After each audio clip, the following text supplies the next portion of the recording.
ছুটির সকালে বাজার থেকে ফিরে সবে খবরের কাগজটি খুলে বসেছি। অমনি পাশের বাড়ির বিপিনবাবু এসে হাজির। ধপাস করে সোফায় বসে বললেন, সুখে আছেন মশাই? এদিকে আমার যে সর্বনাশ হয়ে গেল।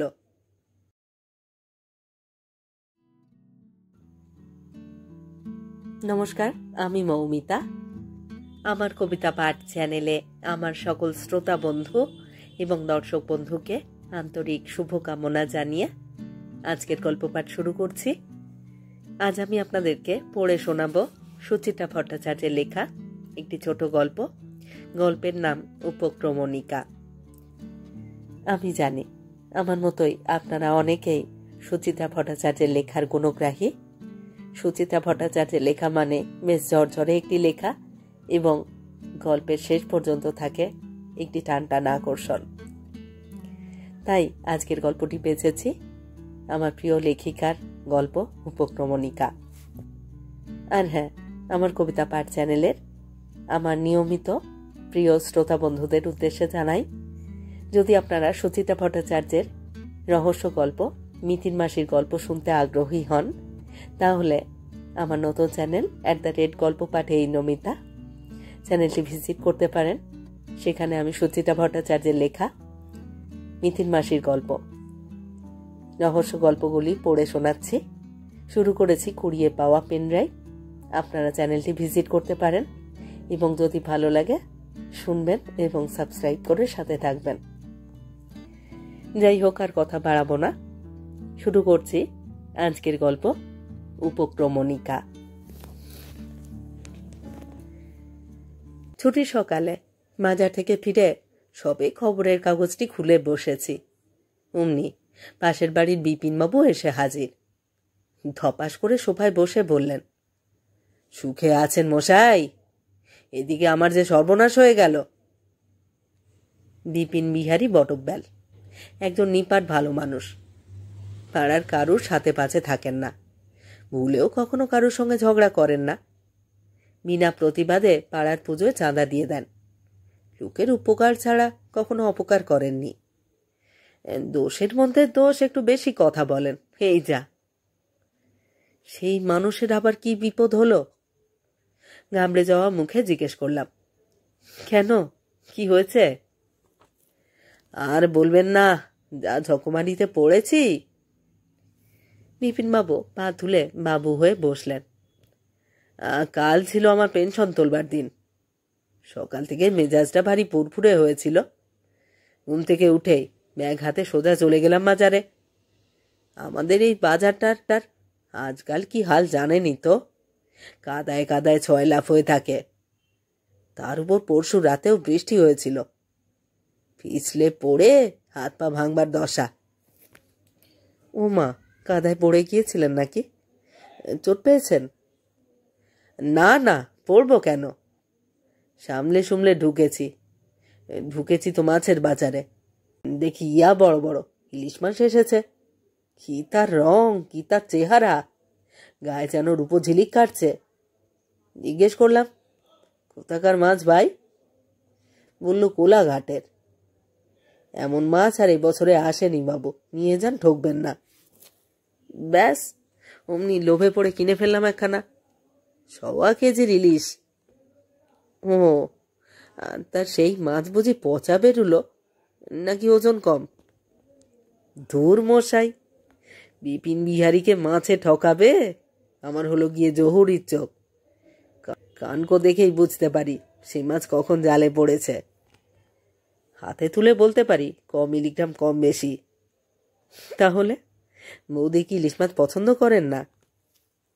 মোটেই না, তোলা তোলা করে খায়। কাঁটা চচ্চড়ি করবার জন্য পুঁই শাক এনেছিলাম, সঙ্গে কুমড়ো, ঝিঙে, বেগুন, বাজার ঢুঁড়ে ঢুঁড়ে অসময়ের মূল্য। বাহ, এ তো ভালো ব্যাপার। এর মধ্যে ঝকমারিটা কি হলো?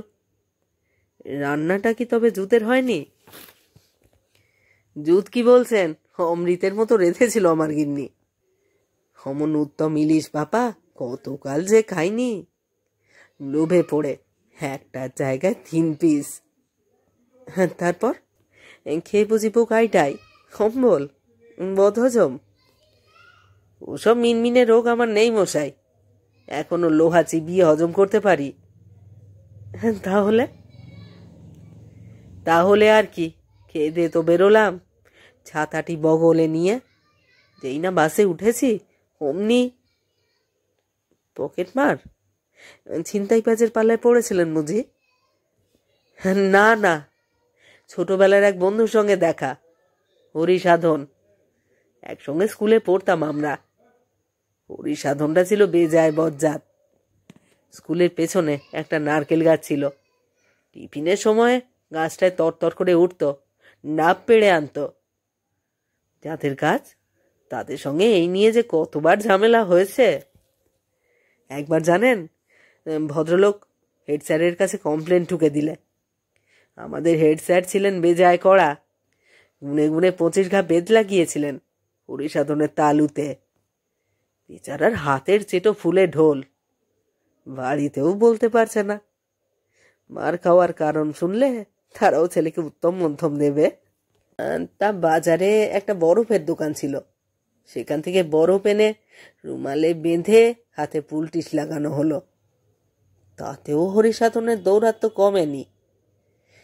একদিন নিজেদের বাড়িরই আম গাছ থেকে আম চুরি করতে গিয়ে মেন লাইন ছেড়ে কট লাইনে চলে গেছেন বিপিন বিহারী। গলা খাঁখারি দিয়ে বললাম, তা সে হরিসাধন বাবুই বুঝি আপনাকে ঝগমারিতে ফেলেছেন? ছি ছি ছি। এক হাত জিভ কাটলেন বিপিন বিহারী। পুরনো বন্ধু কখনো বিপদে ফেলতে পারে? 40 বছর পরে দেখা হলো, কত মনের প্রাণের আড্ডা হলো দুজনের। হরিসাধন চাকরি করত পুলিশে, ইন্সপেক্টর হয়ে রিটায়ার করেছিল। আশ্চর্য কি জানেন, আমি যে ব্যাংক থেকে পেনশন তুলি, ওরও পেনশন সেই ব্যাংকেই। অথচ আমাদের দুজনের কোনোদিনই দেখা হয়নি। একই রুটের বাসে যাই, সেখানেও না। এই নিয়ে আমরা দুজন খুব হাসাহাসি করলাম। তা এর মধ্যে ঝকমারিটা হলো কোথায়? ব্যাংকে বুঝি পেনশনারদের বড় লাইন পড়েছিল? গরমে দাঁড়াতে হয়েছিল অনেকক্ষণ? না, কপাল গুনে কাউন্টার কাল ফাঁকাই ছিল। দুজনে টাকা পকেটস্থ করে গিয়ে বসলাম কার্জন পার্কে। বোঝেনি তো, এতকাল পরে দেখা, আমাদের কথা আর ফুরোই না। হরিসাধন ওর পুলিশ জীবনের রোমহর্ষক কাহিনী শোনাচ্ছে, আমিও আমার সরকারি অফিসের গল্প শোনাতে মশগুল। গল্প করতে করতে 3টে বেজে গেল। হরিসাধন বলল, হ্যাঁ চল, অনেকদিন ডেকার্স লেনের ঘুগনি খাইনি, আর জম্পেশ করে ঘুগনি খাই। তখন আমার পেট রীতিমতো ভরা, তবুও জিভটা কেমন গুলিয়ে উঠল। ডেকার্স লেনের ঘুগনি জানেন তো, দারুণ ফেমাস। পাতলাও নয়, ঘনও নয়, মটর শক্তও নয়, গলাও নয়, ঝাল মশলাও একেবারে মাপা।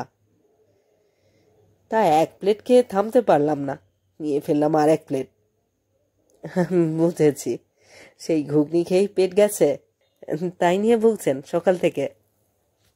ধুস, বললাম না আপনাকে আমার কখনো পেটের অসুখ হয় না।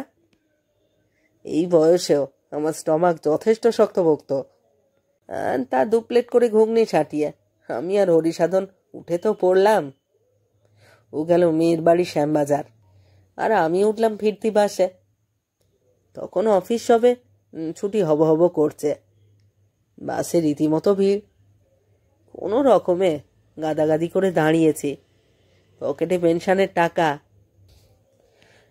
পিক পকেট হয়ে গেল নাকি? নড়ে চড়ে বসলাম। পুরো টাকাই গেল?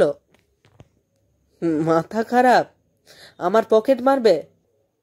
সারাক্ষণ পকেটে হাত চেপে দাঁড়িয়ে, পকেট মানে সাধ্য কি আঙুল গলায়?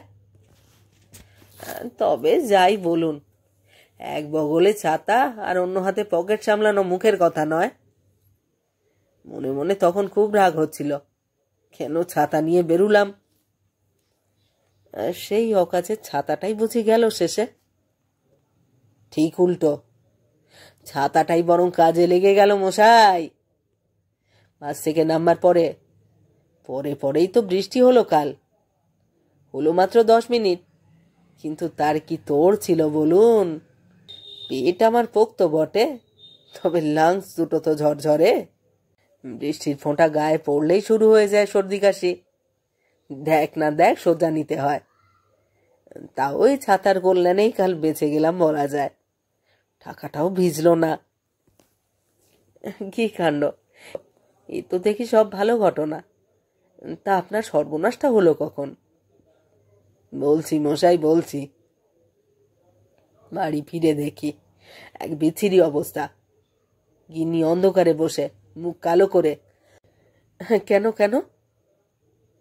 ফিউজ উড়ে গেছিল মেন মিটার থেকে।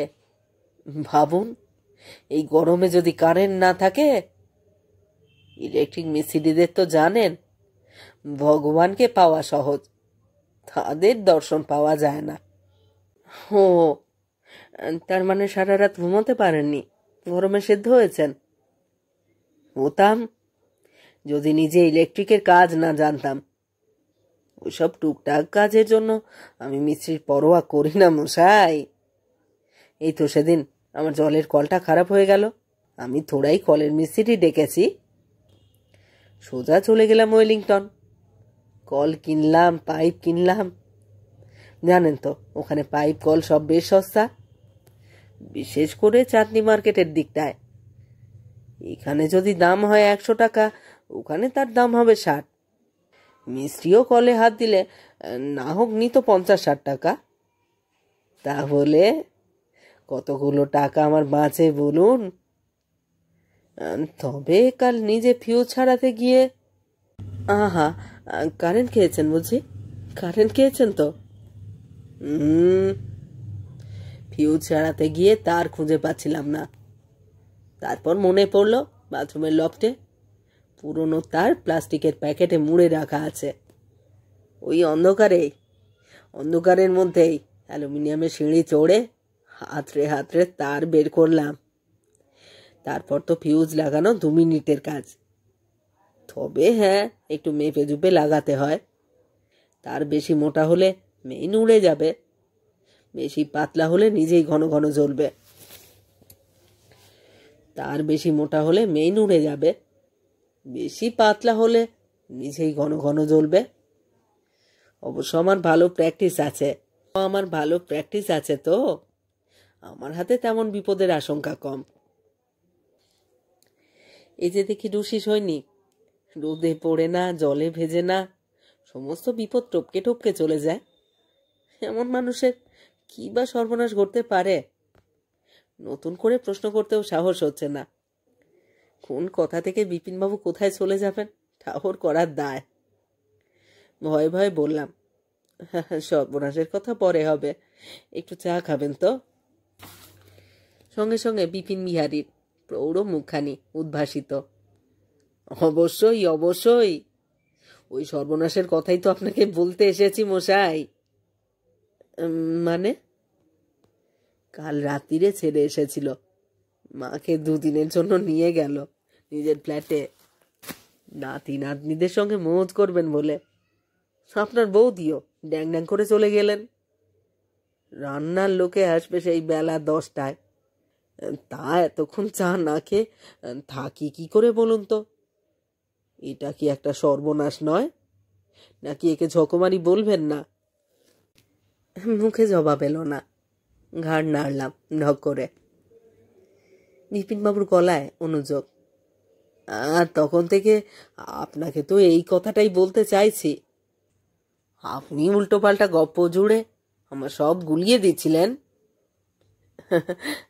বটেই তো।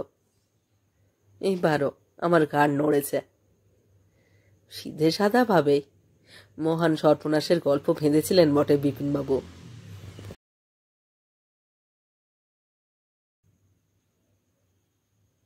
শেষ হলো সুচিতা ভট্টাচার্যের লেখা ছোট গল্প উপক্রমণিকা।